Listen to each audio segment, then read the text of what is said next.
नमस्कार, news street का digital platform देख रहे हैं आप। मैं हूं दीपशिखा सिंह राजपूत और मैं आपको बताती हूं ज्ञानवापी मामले को लेकर अभी योगी आदित्यनाथ की तरफ से एक बड़ा बयान आया है। उन्होंने कहा है कि ज्ञानवापी, जिसको लगातार लोगों के द्वारा मस्जिद कहा जा रहा है, काफी ज्यादा दुर्भाग्यपूर्ण है क्योंकि ये कोई मस्जिद नहीं है, ये खुद एक विश्वनाथ धाम है।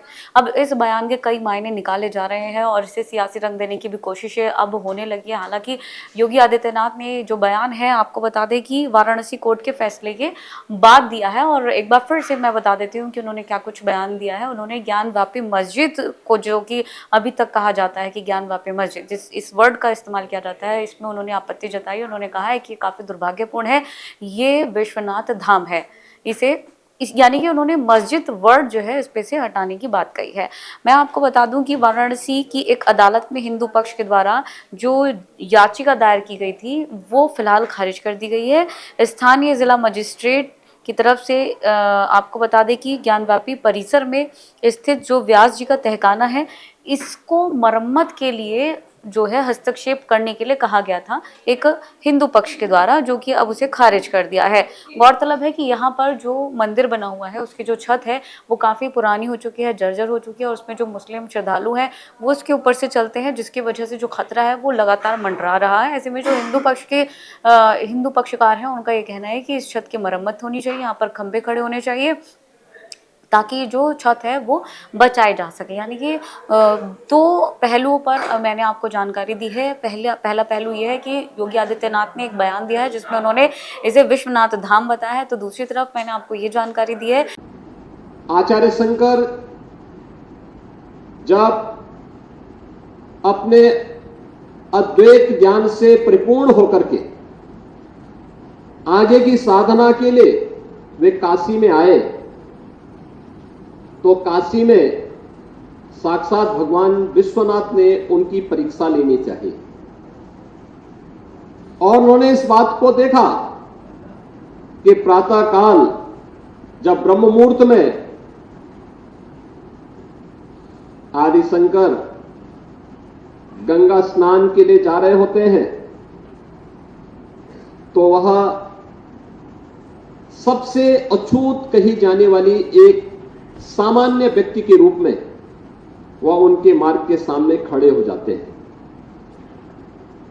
तो स्वाभाविक रूप से आदिशंकर के मुंह से निकलता है, हटो, मेरे मार्ग से हटो।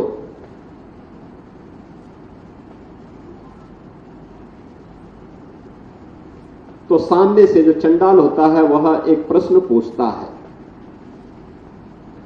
कि आप तो अपने आप को अद्वैत ज्ञान के मर्मज्ञ मानते हैं, आप किसको हटाना चाहते हैं?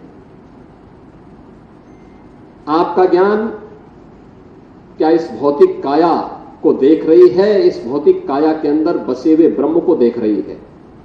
अगर ब्रह्म सत्य है तो जो ब्रह्म आपके अंदर है वही मेरे अंदर भी है।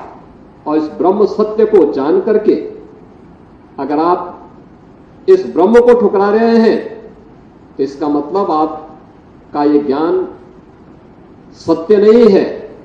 तो उन्होंने, वही भौचक थे, एक चंडाल के मुंह से इस प्रकार की बात। उन्होंने कहा कि आप कौन हैं, मैं जानना चाहता हूं। उन्होंने कहा कि जिस ज्ञान व्यापी की साधना के लिए, दुर्भाग्य से वो ज्ञान व्यापी आज लोग उसको दूसरे शब्दों में मस्जिद कहते हैं, लेकिन वो ज्ञान व्यापी साक्षात विश्वनाथ ही है। जिस ज्ञान व्यापी की उपासना के लिए आप केरल से चल करके यहां आए हैं, मैं उसका साक्षात स्वरूप विश्वनाथ हूं।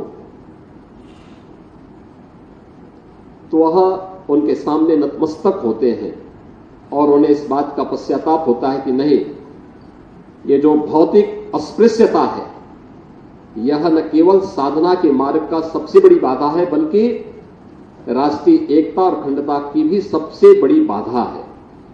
और इस बड़ी बाधा को अगर हमारे समाज ने समझा होता तो देश कभी गुलाम नहीं होता।